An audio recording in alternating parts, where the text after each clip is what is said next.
मी अजित पालव. कोकणची गजाली आपल्या चॅनलमध्ये आपले सगळ्यांचे सहर्ष स्वागत होतो.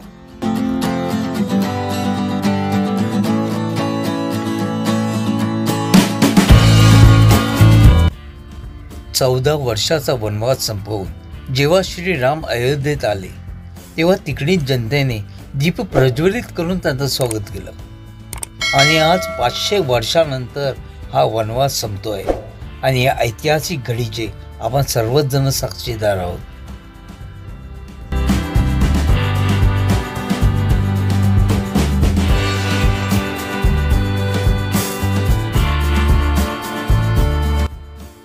कशा प्रकारे या मंदिराच्या फाउंडेशन पासून ते मंदिराच्या कळसापर्यंतचं बांधकाम पूर्ण केलं हे आपण या आर्टिकल मधून पाहत आहोत.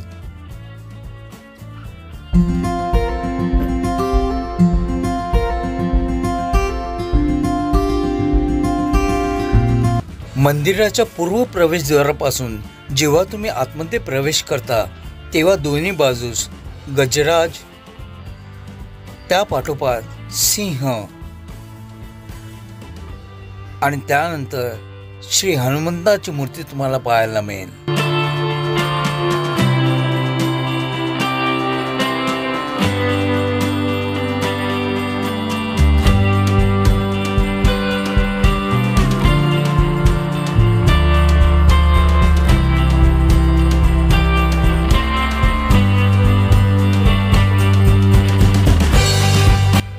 आता आपण मंदिराच्या पायऱ्या चढून त्या दालनासमोर आलो आहोत, जेथे आहे सोन्याने मढवलेला दरवाजा आणि त्या दरवाजाच्या मागोमागच आहे भगवान श्रीराम यांची मूर्ती.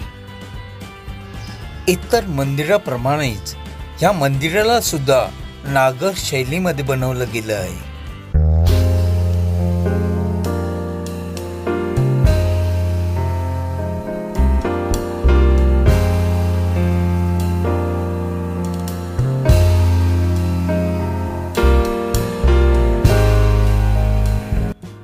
सर्वप्रथम या दरवाजांवर नक्षीकाम करण्यात आलं.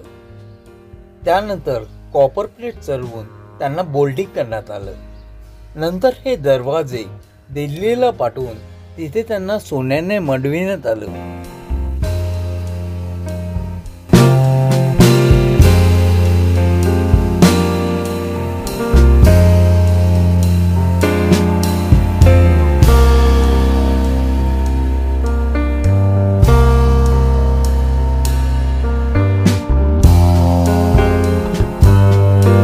मंदिरात एकंदर 390 पिलर आहेत. त्यातील 170 पिलर हे ग्राउंड फ्लोअरला आहेत आणि त्यामधील 70 पिलरवरचं आतापर्यंत नक्षीकाम पूर्ण झालंय. डिसेंट्रल बिल्डिंग रिसर्च इन्स्टिट्यूट यांच्या मार्फत याच्या गुणवत्तेची पारख करण्यात आली आहे.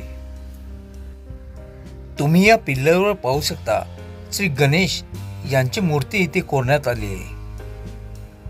या प्रत्येक पिलरवर काम करताना एकच टीम एका वेळेस एका पिलरवर काम करते.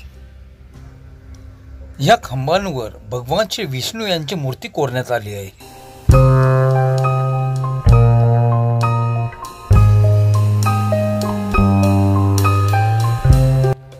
टेक्निकच्या सहाय्याने प्रभू श्री राम यांची प्रतिकात्मक मूर्ती इथे लावण्यात आली आहे.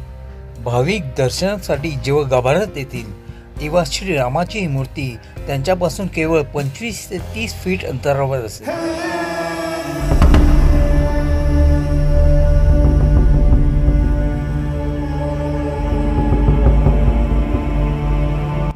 टेक्नॉलॉजीच्या सहाय्याने या मंदिराला असे एक छिद्र पाडण्यात आलं आहे की जेणेकरून रामनवमीच्या दिवशी दुपारी 12 वाजता सूर्याचं किरण थेट श्रीराम यांच्या मुकुटावर पडेल.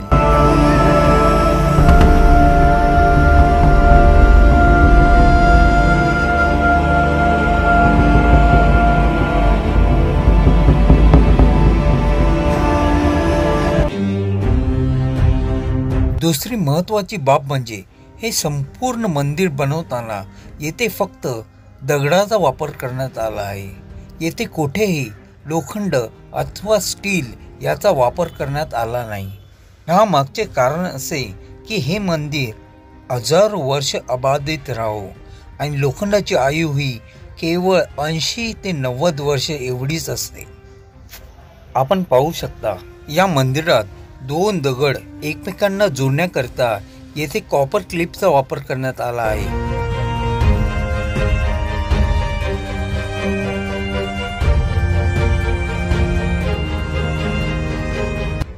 कालांतरापासून विराजमान असलेली ही मूर्ती असे मानले जाते की ही मूर्ती त्यावेळेला प्रकट झाली होती, त्यामुळेच ही मूर्ती व आता विराजमान होणारी मूर्ती तुम्हाला एकाच गाभाऱ्यात पाहावयास मिळेल। तर मित्रांनो, तुम्हाला हा व्हिडिओ कसा वाटला आम्हाला अवश्य कळवा। आणि हो, जरी आपण अयोध्येला जाऊ शकलो नाही तरी कमेंट बॉक्समध्ये जय श्रीराम अवश्य देऊ शकतो। अजून चॅनलला सबस्क्राईब केलं नसेल तर अवश्य करा, बेल आयकॉन दाबा। असाच एक व्हिडिओ घेऊन पुन्हा आम्ही तुम्हाला भेटू, तोवर तुमची रजा घेतो। जय हिंद, जय महाराष्ट्र, जय श्रीराम।